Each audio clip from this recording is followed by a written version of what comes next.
Okay. Hello, Paul. Hello. How's it Hello, going? everyone. Welcome to the Meat Puppets. I'm Martin, and I'm somewhere in my loft between a 4G and a 5G area, which is a nightmare because my phone can't decide, and as a result, I've got rubbish service. It's doing me nothing. Yeah, I think I might do an internet one as well, to be honest with you, because I'm having that pain.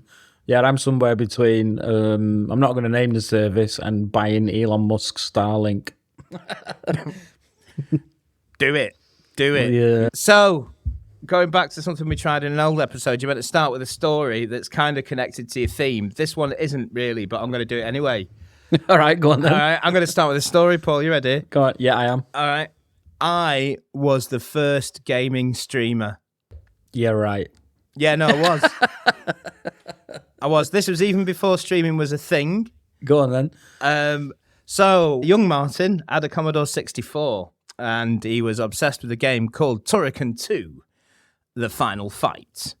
And he'd figured out that if you tuned in your VCR, that's a VHS recorder for those younguns, you could tune in your VCR into the output from the Commodore 64. So I thought the most interesting thing I could do, and this would be dead cool, would be to record myself playing Turrican from the beginning right through to the end. Amazing. And back in the day, you used to have to wait about 20 minutes for each level to load. So I paused the video in between each level, paused the record, so it'd be a seamless playthrough of about 2.5, nearly 3 hours worth of stuff. Yeah. And then I made about 5 copies using VHS to VHS, and I gave it to all my mates at school. Amazing. You know what I really want to know? What? Which tapes did you use? TDK 184s. Oh, 184s. A bit posh. I know. Well, you know, and I wasn't quite sure how long it was going to take me. Right. So at the time, I thought that was a decent use of my time. Yeah. Probably wasn't. But in my head, this would make me popular amongst my friends. Especially the girls. And that seamlessly links into the theme for today's episode. Does it? It is. It's about finding an audience, Paul. Right. And becoming popular amongst your audience. Right, got it. After years of analog success, lifelong media vets Martin and Paul are entering the digital unknown. The tech-naive duo will either adapt or become obsolete. Join these plucky, wisecracking founders as they document the genuine struggles of using machine learning. Will artificially intelligent guides rocket them to digital disruption? Or will the learning curve squash their scrappy moxie? Stay tuned for the triumphant failures of two savvy dinosaurs striving to evolve on the Meat Puppets. So, in this episode, we're going to talk about how the hell to find an audience, or what strategies we're using or going to use to find an audience. Okay. And we're going to talk through that process, and of course talk about all the different AI tools that we've been trying out and using to try and achieve this. So it all starts with your audience, and in a digital world, I learned this from you, Paul. Yes. It's about creating user personas.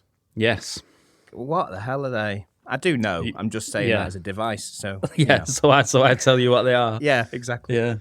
So a user persona. All right. So it does what it says on the tin. Really, it's an imagined person who you're selling your products to. Although in an internet world, your product might be a service that somebody uses online. Yep. So the user persona takes into account in a very digitally focused way, as in their kind of behavior online and all the rest of it, and their likes, their key motivators. And the basic idea is you create your user persona or personas, depending on different parts of your website, for instance, or different products that you're selling. Yeah. You will create the person. And it's like a reference if you're thinking about how something should be, how something should look, how something should feel, what kind of feedback the user will expect. For instance, like somebody young might appreciate an informal Google-type language, whereas somebody who's a bit older might appreciate a more formal sort of stance. That kind of thing, So it's almost it's kind of taking an audience first approach. Who's going to use your service? Who's going to listen to your podcast? There's another question. But who's going to, eventually pay for your product? And Yes. I think it sounds really simple, but having that idea that they're always front and center in every decision that you make. Yeah.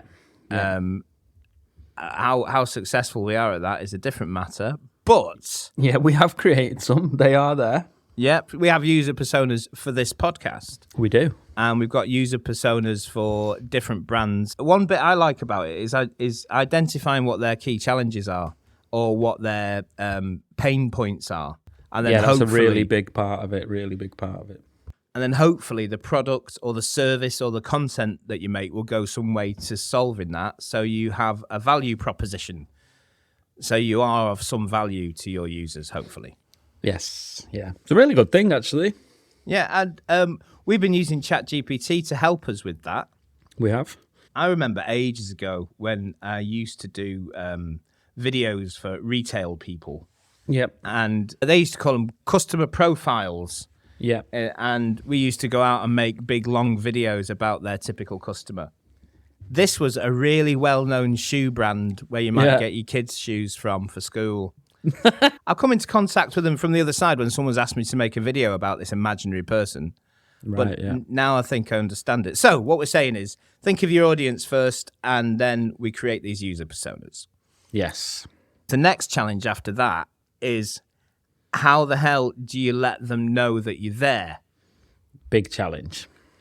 I would say the biggest challenge. Yeah. Never easier, but at the same time, I think probably more difficult. I know that sounds weird. What am I trying to say there? As in, we have the tools to reach the whole world, and more and more people are online. It's not like a shop where you got to get people to come to you. I was thinking about this, Paul. Yeah. It could be summed up as never before have there been so many tools accessible to virtually anyone with a computer and an internet connection. Or a phone, even. Or even a phone. Yeah, you're absolutely right. A phone. But because of that, it's like a double-edged sword. There are so many people communicating. Yeah. How the hell do you cut through all that noise? It's noisy, yeah. And that is the challenge, isn't it? It is indeed. I mean, a quick link going back to music again, always a go-to. Yeah. Years ago, back in the 90s, releasing records, you were competing against, I'd say, a couple of hundred records. And as we know at the moment, it's thousands upon thousands released every day as more and more people are making music. You got that same job. Let's cut through that noise. Yeah. Yeah, it's going to be really, really difficult. And I suppose even knowing that you are cutting through that noise to the right people as well. Yeah, measuring it as well. Yeah, that's another big challenge. Yeah, so I think there's two approaches. There's probably more than two approaches, but in my mind, there's two approaches. And there's, okay, if I spend enough money on marketing, someone will buy my product. And the challenge there is I need to spend less on making my product and marketing it than I earn from people paying for it. Yeah. And to me, that's as old as anything. Yes. And obviously in the digital world, there's a lot more options there and you can be a lot more targeted. But spend enough money. Doesn't matter how good your product is or how rubbish your product is. Yeah. Someone will be convinced to part with some cash for it. Absolutely, yeah. Yeah. And then there's the other end of the scale, which is organic, I think is the phrase people use. Yes. So you create content or you create marketing materials that people will naturally find. And that can include loads of things that traditionally you would have kept secret, as in you give away knowledge for free to attract people to your brand. Which is insane. Yeah, and products for free, actually. Yeah. Which we will be embarking on shortly. Yeah. It does feel really alien, that, because when you're in the service sector, you guard your knowledge because that's what people pay for. Yeah. And increasingly, I've gone to this place where give it away for free, tell people how to do it, and the likelihood is they'll start to try to do it, realise that it's too much of a pain, and then just ask you to do it instead. You've got a bit of experience with paid ads, haven't you, Paul? Yes, I have actually. Yeah, we've done this. Well, we were really. I was working for a company that was a really early adopter of Google Ads. Right. When they just started doing it in sort of mid noughties type of time. You'll have been on Google, I'm assuming, and you'll have seen. Yeah, you've seen ads on there as well. Then too many. I also got to remember back in the day, actually, when I'm talking about this. That they didn't tell you what was an ad necessarily. That came later. Yeah. So you could pay to appear in Google searches is the basic of it. You still can. Yeah. There wasn't as many features as there is now, as in you can target demographics and, you could do a bit of geography in target Google the people search. in your village or your city or your country. Yeah, exactly that. And what this company did, I'll just quickly tell you what they did. They sold furniture packages to landlords. What that means is they'd sell an entire house worth of furniture or apartments worth of furniture was more typical, 2-3 bedroom, the whole lot. Landlords phone up, get you to come and furnish their property. It's done in a day and you're out of there. Yeah. Everybody happy. Yeah. And it relied on phone call to sales staff was how you'd contact. And on some days when the phones were quiet, we literally used to buy Google Ads. And the way Google Ads worked then, still works now actually, is it's a bidding system. So you pledge an amount for your ad appearing in front of someone. So you'd say, for instance, I want to spend 20 pence on this ad appearing. And what would happen is if they click through on the ad that you put up, you get charged 20 pence. Yeah. So what we used to do at the company was do outrageous bid prices. So 300-400% higher than what we think was going to be the highest one. And you'd preload an amount of money in. We'd say throw in 500 quid or something like that, thinking that we're going to burn through that in no time. But if we got a lead and turned it into a sale, half of that was covered. So a couple of leads would cover it.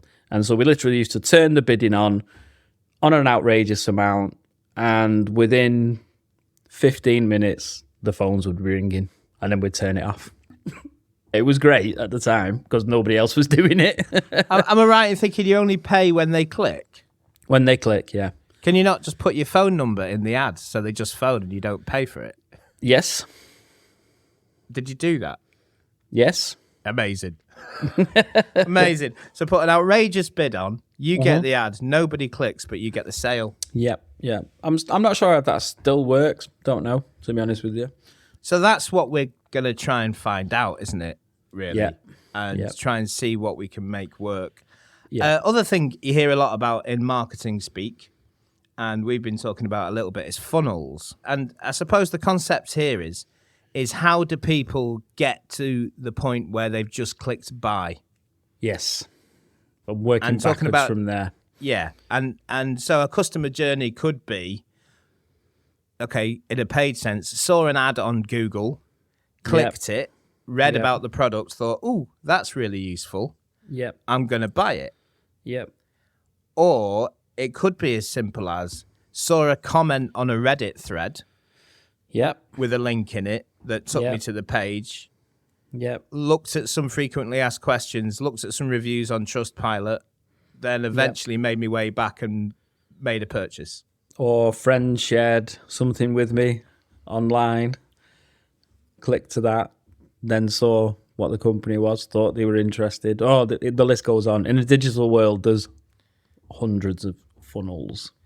And I suppose what we've got to try and do is decide on what our funnel is, test it, see if it works. Yep. And the key to me, and you can correct me if I'm wrong here, but if you've got a product or a service that genuinely solves your target audience's problem or one of their pain points. But the challenge there is to match how they would find that, how they would go about searching for that pain point And then you need to be there on those answers. And I think we've briefly touched on SEO in the past. You know, that's where you've got to make sure that you're right, because you could have exactly what they need, but if you don't match what they're searching for to your solution, you're in the doldrums. Yeah, you're in the noise, aren't you? Yeah, you're in the noise, yeah. Okay, cool. All right, well, we're just going to take a quick sting. Paul, I put the button on my Stream Deck. Amazing. So I should just be able to press this button and we'll seamlessly get a sting. And then we'll just talk a little bit about I'll tell you after the sting. Sting.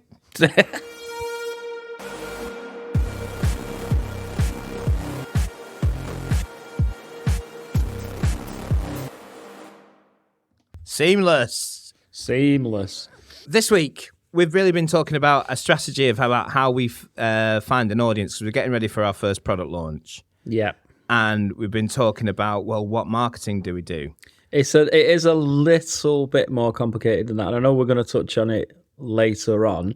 Yeah. We're actually looking how we unify the management of the back end and finding the customers, right? Absolutely. So we're using real life data that we're finding out about our intended audience, guided by our user personas, to then dictate what sort of content would be useful and valuable to them.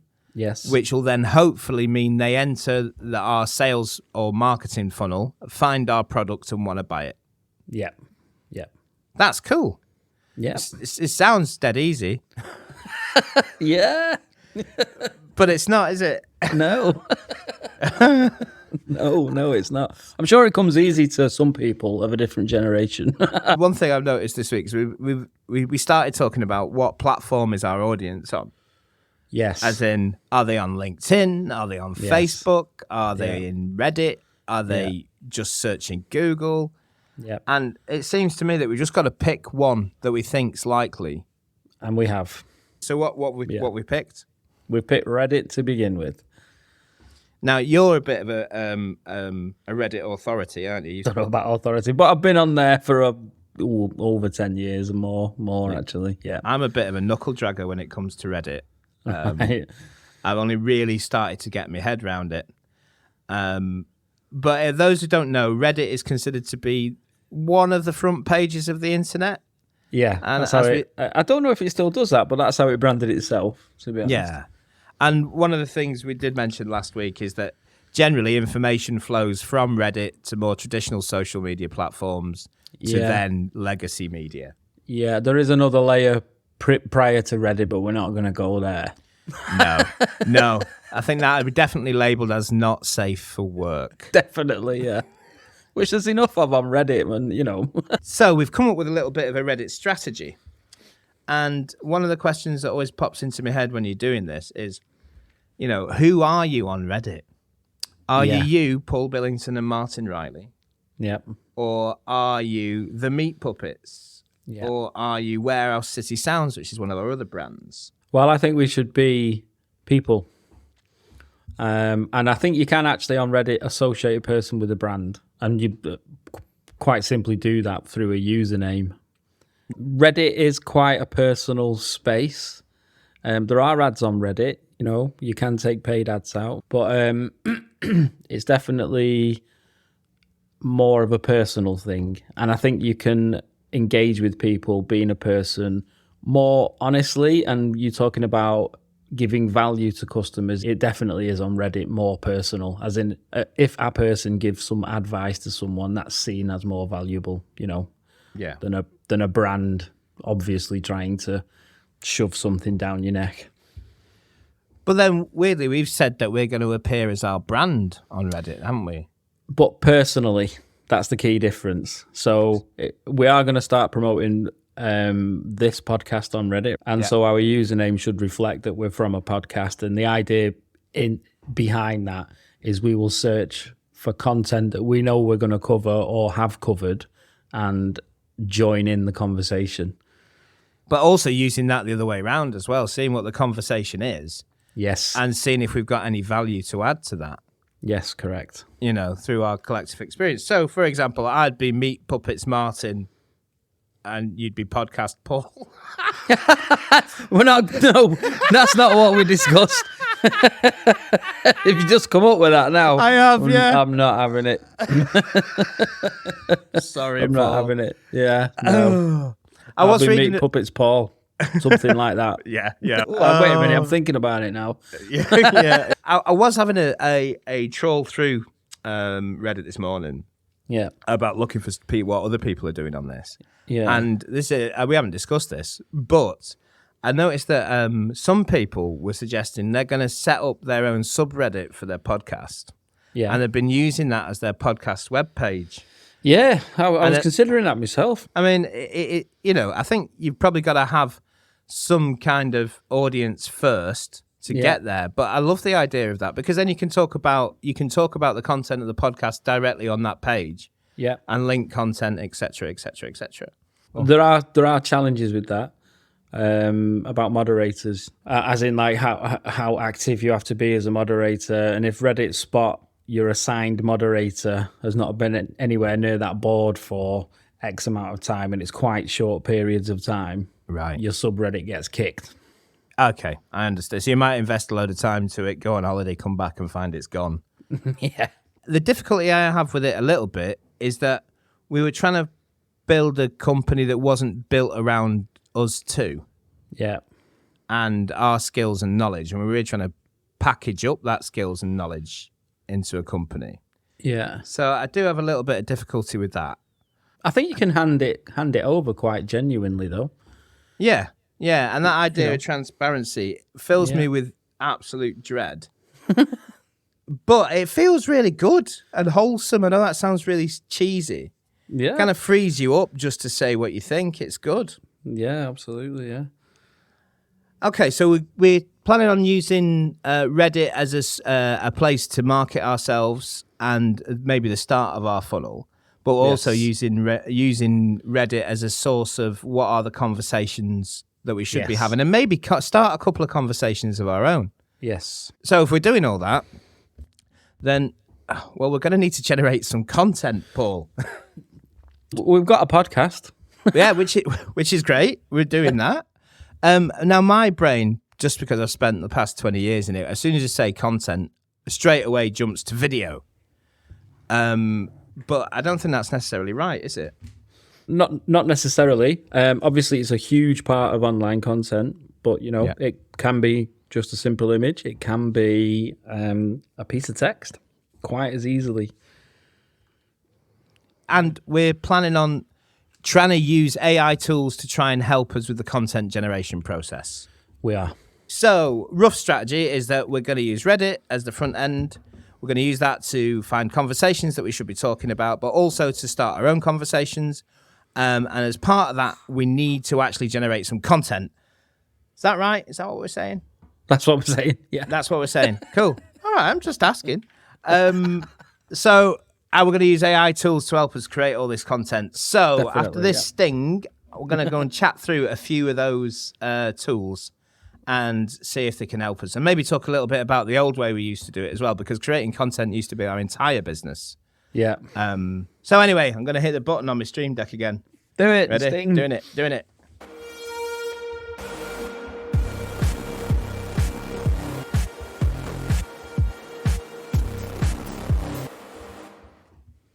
Yeah. Perfect. Perfect. Sorry, I've just you mentioned your Stream Deck woes earlier. I've just noticed that I've been using Stream Deck to mute the microphone while the Sting plays, and I've noticed that actually the same shortcut. I've just been duplicating lines in our Notion database. I've just seen that. I was wondering what was going on. I thought we had an intruder. I was like, what is he doing? dear. What is he doing? I thought you were trying to draw my attention because that particular note says paid ads. Paul talks about it, and he just kept on duplicating it, and I was like, he's already talked about it. Well, technology. Yeah. Okay, so first tool kind of isn't really an AI tool, but I thought it was relevant because they've got some new features, but it's a company called Dataclay. Now, if anyone doesn't know, Dataclay are a company that create this thing called Templater, which is about automated video production, but using After Effects. Oh, yeah. So this is so you can create a template of, say, for a piece of marketing, and then from a Google Doc or a JSON file or an Excel spreadsheet, you can literally make loads of parts of that video dynamic. Just type it into a Google Sheet, click go, and it'll kick in After Effects and make you a video. So doing dynamic content, you might have a product that has some localization, and by that I mean selling in different areas. Yeah. And so you might, instead of laboriously and manually going through and changing your video and putting in the new text of the new place, for instance, you can do it from a spreadsheet and everything will be taken care of. That's a small example. It gets a little bit more sophisticated than that. It means you could have a team that just create After Effects projects, and then you could enable your staff who have got absolutely no After Effects skills just to fill in a Google Doc and get a video back. Yeah. Yeah. So it is good, but it's not something we're considering for this, is it? No, having used it in the past, and no. I was going to talk about, and I'm not sure if they are actually using this, but I've always been really impressed with Netflix's thumbnail images. Yeah. And I'm just going to mention it because I think it's relevant, because the thing that frustrated me when we were using Dataclay back in the day, I say back in the day, 3 years ago, is say you just wanted to generate a thumbnail and there's a picture in that thumbnail. Yeah. Now, Dataclay will arrange your text per your template. But say like all your text is on the left and the picture that you've chosen, that's where the area of interest in your picture is on the left. Right, yeah. So in that instance, all your text is going to cover up your picture. Yeah. So you either have to predetermine that, okay, the area of interest is going to be on the right-hand side and my text is always going to be on the left. Yeah. That's what you definitely have to do with Dataclay. But what Netflix do, they've got a little bit of clever AI working. And I hope to God something like this becomes available for us mere mortals and not just Netflix. Is what Netflix do, they have some algorithm that scans all the photos, works out what the area of interest is, and then dynamically arranges the text around that picture. So the template responds to AI-generated area of interest, which means they can throw any picture in. Yeah. And I'm nodding sagely in the background and realise that nodding's not going to work. But yeah, that's what we need. So I'm desperately on the hunt for that. So if anyone knows of anything that does that, let me know. So that's Dataclay, which isn't really AI, so we probably shouldn't have covered it in AI news. Probably not, no. But I was going to say, but this is what, to me, the point of that is, the AI-enabled bit of that suddenly would make Dataclay useful. Yeah. Hopefully somebody's got a user persona with us and those pain points on it. I hope so. God, do you imagine that? That feels really creepy now. Thinking that we're sat on somebody else's Notion database as a user persona. Can I just, while we're talking about user personas, when you put it through ChatGPT, it tries to come up with its own clever names, doesn't it? It does. And it always tries to give them a nickname. And just on the user personas that we created for this, it obviously was short of a nickname. So instead of like Carlos Mega Investor Rodriguez, Mega Investor being the nickname, it's just called him Carl Rodriguez. And then it started doing these for, I think it was like Dr. Sarah Williams. Anyway, just a slight aside. So when you're using ChatGPT for these things, it does have some strange anomalies. Or maybe our user personas just don't like nicknames. Maybe we should always refer to them with their full title, Paul Billington. That might be what it's saying, Martin Riley. I think you might be right. Anyway, right, next tool. Because we're doing a long-form podcast, probably too long, sorry everybody, I came across this thing called Opus. And what Opus does is, I actually tried this a while back, and I think they've had a little update in that they've plugged into ChatGPT, so they're using ChatGPT on the back end.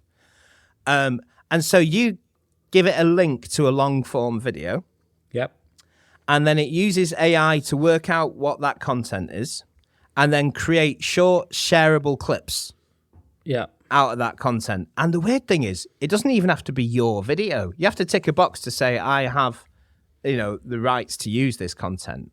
But you could just paste in a TED talk Yeah. And then it just pulls out like 10-second little clips that actually seem pretty relevant. And I just thought this might be an automated way of us creating interesting 10-second segments from the podcast. Yeah. But when I was trying it out yesterday, the thing it seems to do is pull continuous sections. It doesn't cut it up. Right. So because we ramble so much, Who? I'm not sure it's going to be able to pick out something useful that's like under 30 seconds long from this podcast, but we shall see. Let's give it a whirl anyway. I'm going to give it a whirl. I'm going to Yeah. give it a whirl. Yeah. It also lets you, export in any format. So if your original video is widescreen 16:9, it will do portrait and square versions of that. That's useful.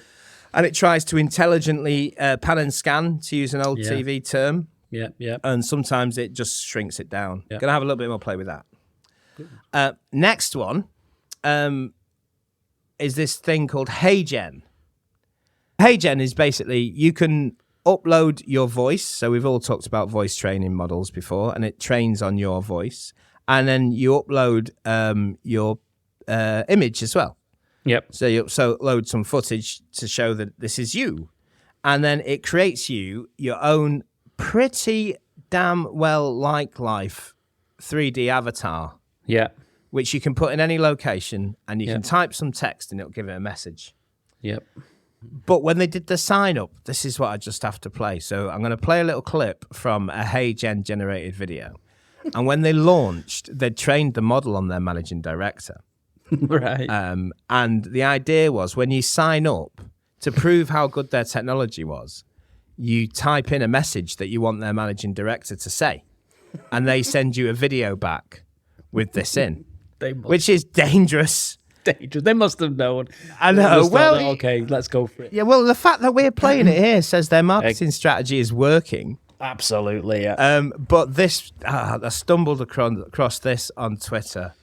I'll put a link in the description. But, I think that's the first time we've said that it is the this first episode. podcast Yeah. bingo. Link in the description. Full house. So if you imagine this is their managing director. I don't know his name. This is a message that got sent back when someone signed up for the service to prove how good their stuff was. So this is their managing director, and this is what they got him to say. Hi, Mr. Poopy Butthole. Thanks for your interest in our ultra-realistic avatar feature for your use case. Never gonna give you up. Never gonna let you down. Never gonna run around and desert you. Never gonna make you cry. Never gonna say goodbye. Never gonna tell a lie and hurt you. And all I could think of is millions and millions of pounds of development, investment, years of people's lives, create this ultra-realistic, fine-tuned technology, and they do a Rickroll. What's wrong with that? I love it. But I was considering this, we're trying to put this podcast on YouTube as well. It is available on YouTube as well. But the idea of being able to upload an avatar of us or somebody else and have that come across, I really like the idea of that. I haven't tried out HeyGen yet, but the fact that they're using it for corporate presentations says to me it's already got through, or it's a complete waste of time. Quite exciting to try, though. I'm with you on that. We should do that. Okay, right. We'll give that a go. So moving on from that, there was a bit of an announcement last week. This kind of ties back to our talk about copyright and use of your own likeness. Oh, yes. So there's this other startup called Metaphysic, and they've got a new product, Metaphysic Pro. They want you to use that to create your AI likeness. That means what you look like and what you sound like. Yeah. And what they will do is they will go and register that copyright it's in the US at the moment, with the US Copyright Office. And so then your likeness is now copyrighted, and then they have a different service where then people can license your likeness. And this kind of goes into what you were talking about in voiceover work, just put it up there, people can use it, making money while you sleep. Yeah. And apparently they've got people such as Tom Hanks, Anne Hathaway, and Paris Hilton have registered their likeness this way. I just thought that was just interesting. Can ordinary humans license themselves? Apparently so. What you So- saying that Tom Hanks is not an ordinary human? Yeah, I am. What I was wondering is if you license your own persona Yeah. and then somebody goes mentioning you on some social platform, can you then say, hey, you know what, you can't do that? Is this, in other words, is this a way of protecting yourself from, people doing what people do on the internet with your image? This is like the AI equivalent of when you're in a band and you play your own music at your own gig. The PRS pay your license Yeah. for you to be able to play your own music in a venue. Yeah. You're playing your own songs. Yeah. Yeah, I quite like that. But there's maybe a new business model there. Do you think we should give that one a go? Let's dig into it, see what's going on there. Okay. Yeah. So this one might be a bit boring, so I might cut it. Okay. So, do you as a company need an AI policy? I don't know if anyone's familiar with Medium. Medium is what, I'm sorry, Medium, for describing it like this, what I would call, it's a blog site for chin strokers. So it's quite highly respected. They value the written word. They value knowledge, which is not a bad thing at all. And they have a policy of no AI generated blogs on their site and no AI generated content. They have this policy. And I get it. It's like keep everything pure. So they also have a policy that they will not let any AI company train on the content on their site. But then the email I got from them, which was right at the bottom of it, they're saying, we're never going to let AI companies train on your data, on your written word, really holding the written word to heart. Yeah. But then at the bottom, they ask a question. They go, we were just wanting to see whether our community thought that if we offered a 10% boost in earnings on Medium to those who opted in to having their stuff used for training, Right. would you opt out? Would you opt in? Or would you leave Medium? And it sounds to me like they're edging their bets. Yeah. Maybe they should have refrained from that big, strong statement before that and just gone with that question. The other thing that came into my head about this was, so if people are using AI models to find out about stuff, then surely you want to be included in Google search because you want to get on the front page of Google. Yeah. Do you want to not be included in a ChatGPT question as an answer? Maybe at the beginning it kind of feels like, well, they're just using my data, but they may also bring you an audience. Yeah, it's true. It's interesting that though, isn't it? Because when you do searches for things using ChatGPT, it isn't as direct as a Google. As in, don't just follow this link. Not yet, there isn't. Not yet, there isn't, no. That's what I was just about to get onto. I got a feeling that's going to change. GPT ads. Yeah. On your ChatGPT, will there be sponsored links to this AI-generated result? Yeah. Yeah, can or see that at least happening. an AI processed search will be much more direct. I realize, you can do that right now in Bing and all the rest of it. And sometimes it works an awful lot better. Sorry, Google. Yeah, I know. Who thought you'd be saying that, Paul? Yeah. You've just promoted Bing. I did. I did, yeah. You've Well, I changed. had a classic case of it a weekend, actually. A really quick, boring story. I was looking for some pre-routed timber. As you do. Yeah, Okay. as you do. For something we need to build in the house. Of course, the pre-routed timber has a groove in it. And when you search for something timber with a groove in it, you get an awful lot of tongue and groove, which is not quite what you want. Yeah. You know what I mean? And you need a filter on your search that says, no, I'm not looking for that. I'm looking for this. And that's what we were talking about before, because the SEO battle for tongue and groove furniture is large, as I found out this weekend. It's so frustrating. But anyway, there you go. Quick aside. Did you use Bing search to help you? Yeah, I did, yeah. Maybe I should say that. Basically, what you're saying, Paul, is there was a lot of tongue and groove noise on There was the a lot of internet, tongue and groove noise, yeah. which was clouding out the routed timber conversation. Yes. And then you used Bing aided by ChatGPT to slice through that noise. Yes, with varying degrees of success. There you go. I haven't bought any yet. All right, so that customer journey ended in a non-sale. We should just cut all that out as nonsense. No, I'm going to put some of that in. I'm putting some of that in. So talking about paid ads before. Yeah. So Google have got a new service where they're going to use AI to try and make your paid ads more effective. Okay. And I don't mean just making sure more people see them. I mean the actual creative process of your ad. So it's going to use AI to sort out things like, does your brand logo appear prominently in the first 5 seconds? Okay. Does it have a voiceover? Does it need a voiceover? Okay. Does the video follow the recommended length based on your marketing objective? And is the aspect ratio right? You know, and it'll make suggestions. It'll help you with a video creation tool. It'll help you trim videos. So it seems like they're trying to do AI-powered ad creation. Right. Yeah. Okay. Right inside Google Ads. But am I right in thinking that you've uploaded an ad that it's analysing here? Yeah. So it might be a bit of a go back to the drawing board once you've done that, because Google's gone, no, this is right. Yeah, but they do have a variety of high quality templates. I'm reading directly from their site. Right. Okay.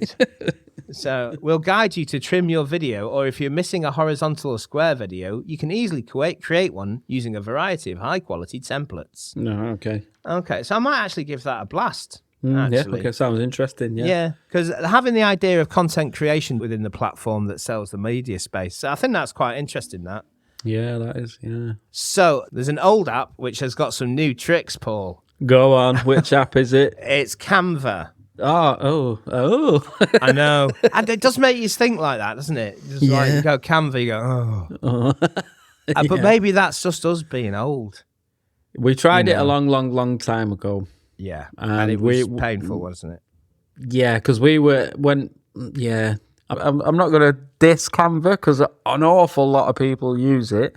But from our perspective, it was missing an awful lot of the tools we expect. Yeah. And I think that is, even back then, was actually probably a good thing. But from our perspective, it made everything really painful. Yeah. So what I'm going to suggest you won't like is, I think we should consider Canva, or at least try it for our primary content creation tool. Right then. And the reason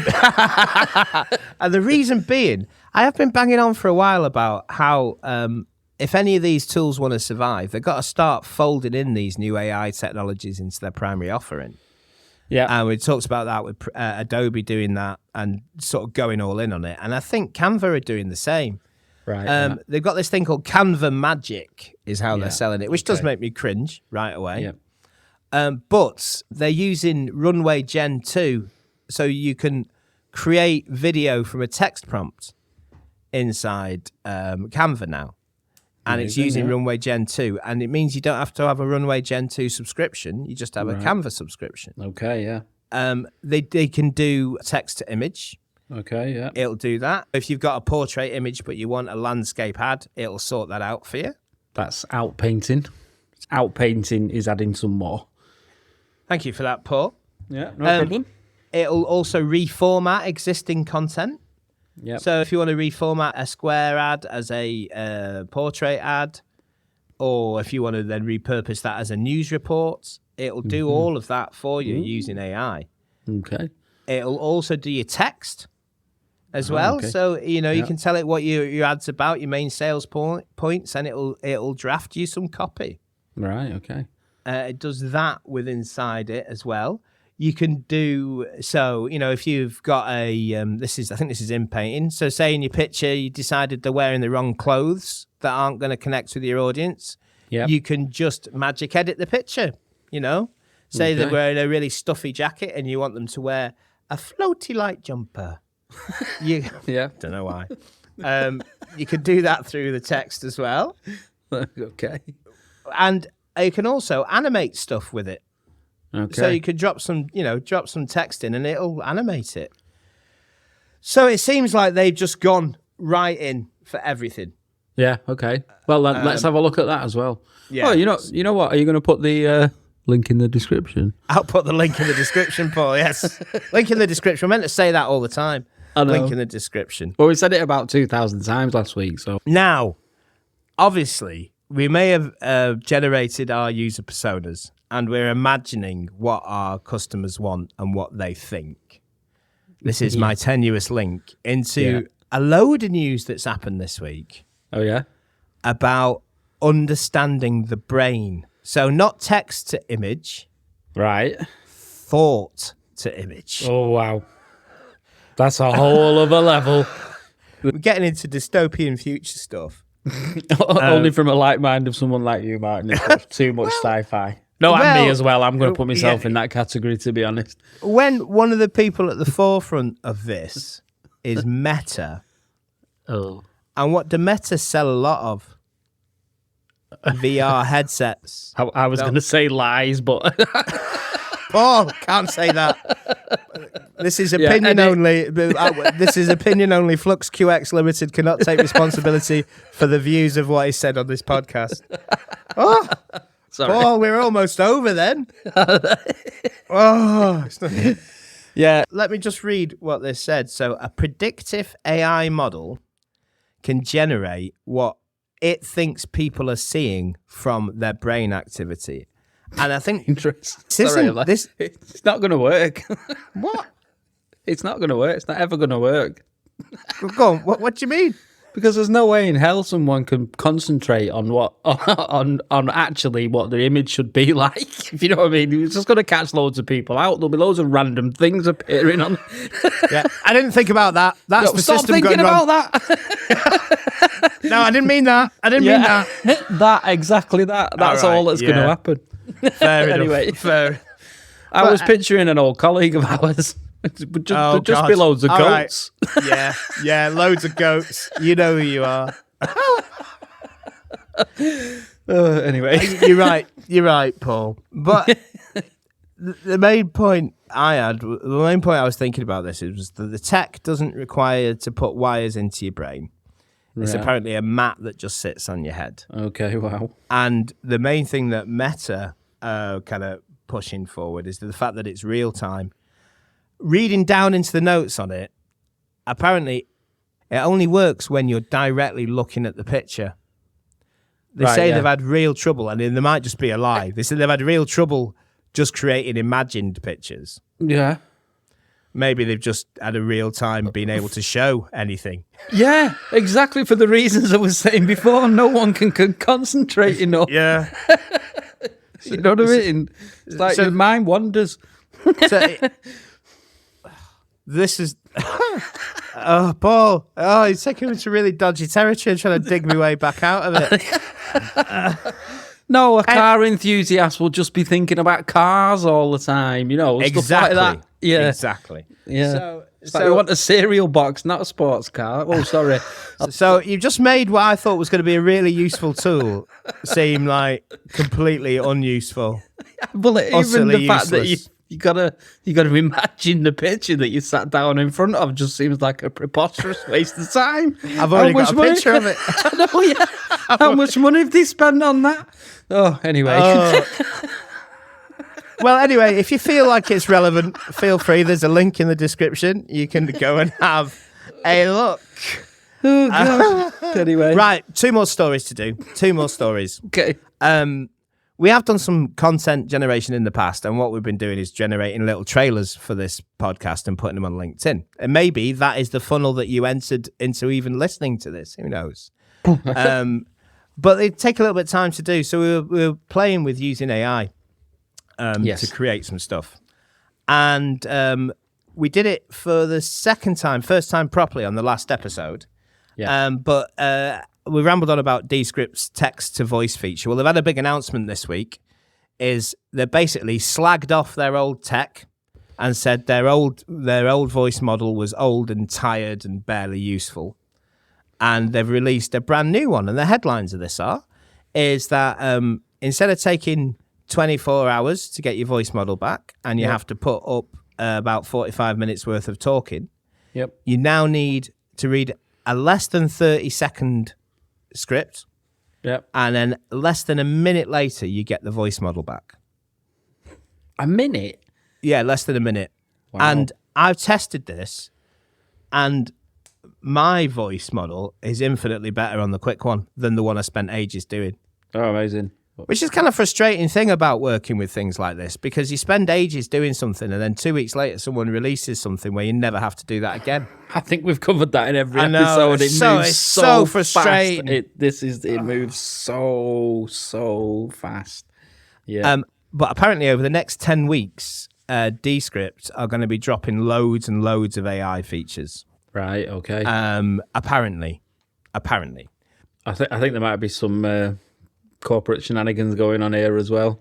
What do you mean? I think everybody is aware that it's moving so fast, and people are announcing things that are coming down the pipeline to keep you on the platform. Yeah. Funny, isn't it? Because we were Yeah. considering last week not using Descript anymore. And Yeah, moving. we were, and they just hooked me back in. Hooked us back in, yeah. But maybe also they're maybe waiting for a point for it to settle down a bit. Yeah. Before they decide, you know what, we're going to jump in with this model, because it could just be utterly irrelevant in 2 weeks. Yeah. Do you want to listen to our AI generated ad, Paul? Yes, please. People may have already heard this, but this is our AI generated ad. I mean, it's got Paul's model on there, my model on there. Yep. And we've used a model that Descript have themselves as well. And I've literally just typed this out. Okay. So we didn't have to record it. Here we go. AI news on the Meet Puppets podcast this week. Adobe going all in on AI after Adobe Max. We generate voiceover in almost any language with 11 labs. Google will defend your AI-generated content. US actors demand no fakes. Text to vector with Adobe Illustrator. This Cyberpunk 2077 uses AI voice of deceased actor. Adobe developing generative fill tool for video. Edit video from text in Premiere. Analysts predict AI will be dead by the end of 2024. All this and more on the Meet Puppets podcast. I prefer AI Martin to the real Martin. He's less annoying.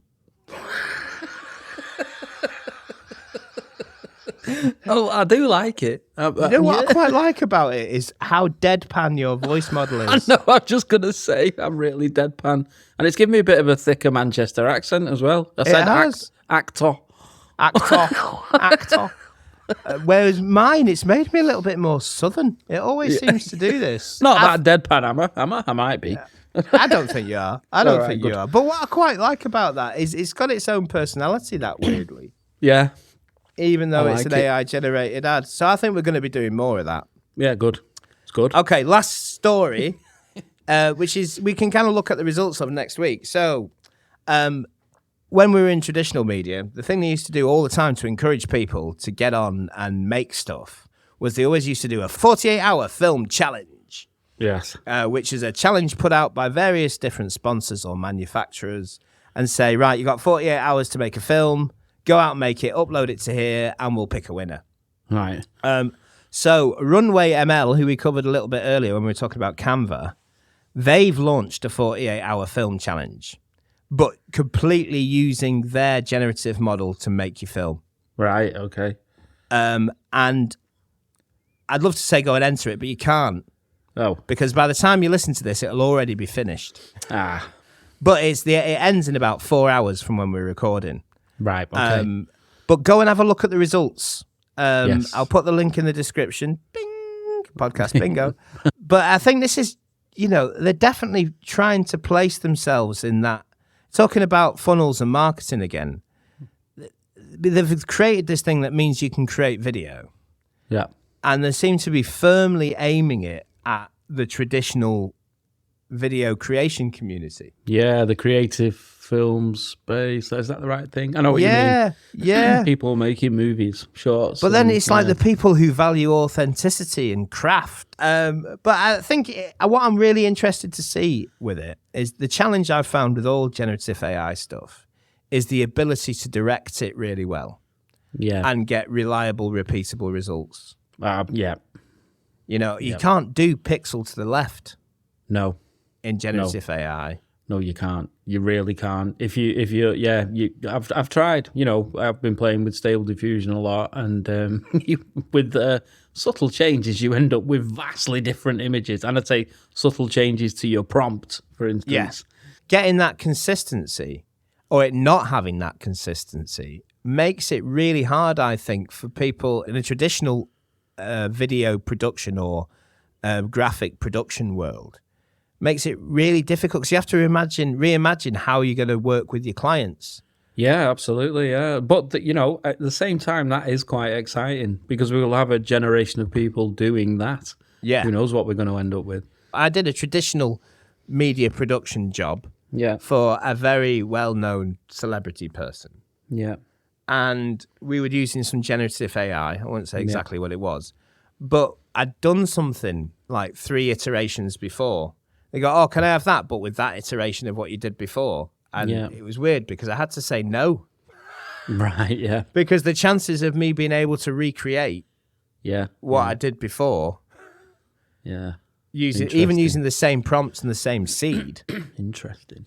I think it's interesting, but it's Hearts of Darkness, the documentary about Apocalypse Now, which was obviously a huge, lavish spend where they went off to the jungle and kind of made it up as they went along.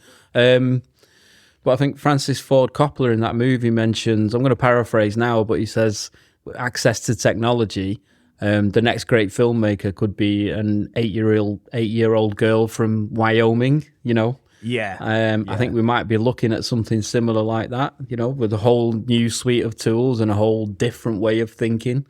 Yeah. And the way some of these people are using it, we haven't even touched on the 3D video space. No. But some of the stuff that's being created is just insane, as in insanely good.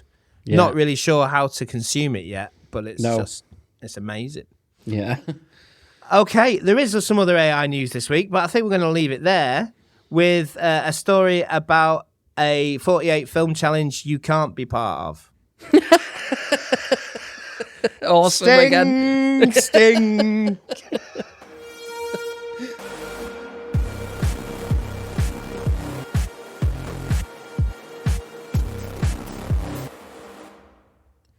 We don't chat during the stings.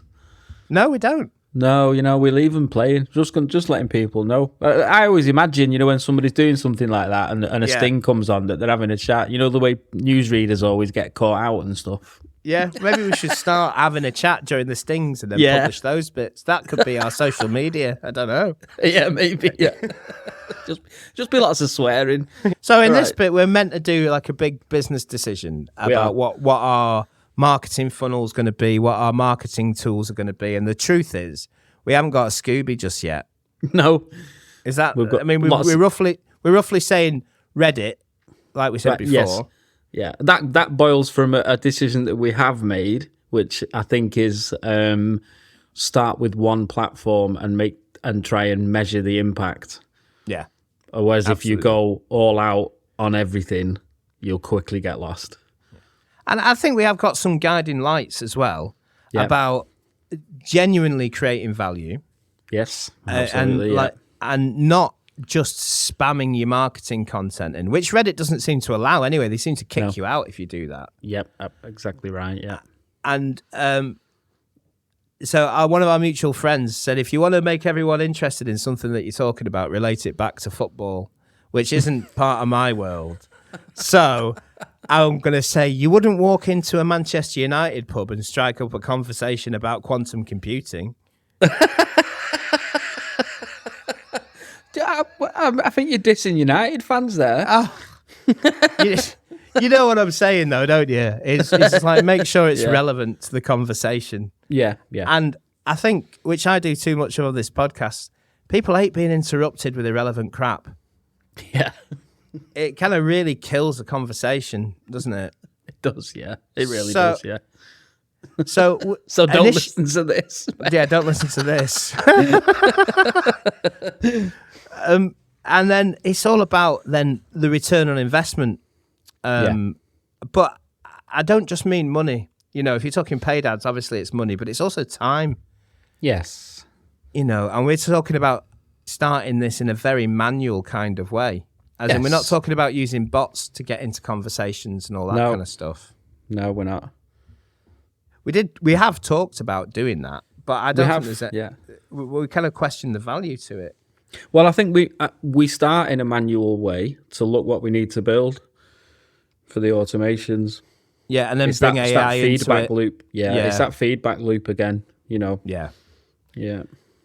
Well, so I was going to talk just a little bit about the value proposition and that Yes. your audience might not be who you think it is. And there's a friend of ours who runs a YouTube channel Yes. called BTheLick. Yep. And he went through a very interesting pivot because the guy who runs that channel, I can say his name, it's Ben. Yep. He's like classically trained musician, understands musical theory, mixing theory, can have a conversation about scales for years and which scales work with which scales. Yeah. And I think initially on the YouTube channel, they started talking to other musos Yeah. and basically having a conversation and literally arguments about stuff that both parties knew a lot about. Yeah. And it kind of get down to arguing semantics. But very quickly he pivoted and realized that the knowledge that he had, which was like encyclopedic music theory knowledge, Yeah. would actually be most useful for the people who didn't have any. Yes. And That's true. totally going against his gut feeling is actually thinking what I've got to offer is most valuable to DJs. Yeah. And who'd have thought there'd be a musical theory channel aimed at DJs? Indeed. Yeah. And the point is, after that switch, they've been incredibly successful. Yeah. Growing and growing and growing. If anyone's interested in that world, please go check him out. It's wonderful.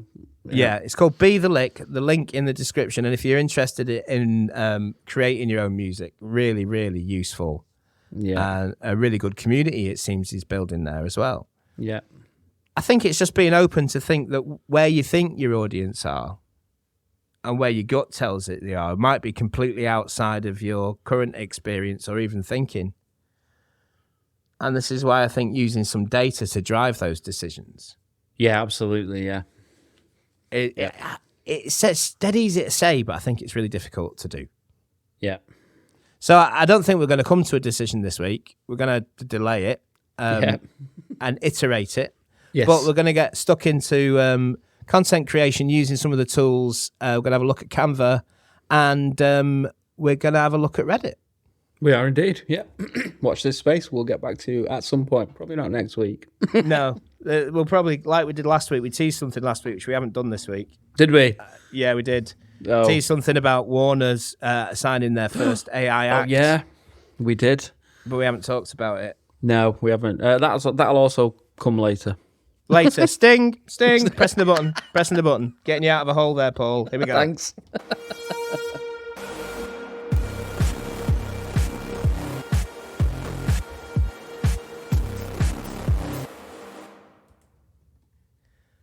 Was that some of that instinct chat I just heard there? Yeah, I might have just said something during the sting there, Paul. Yeah.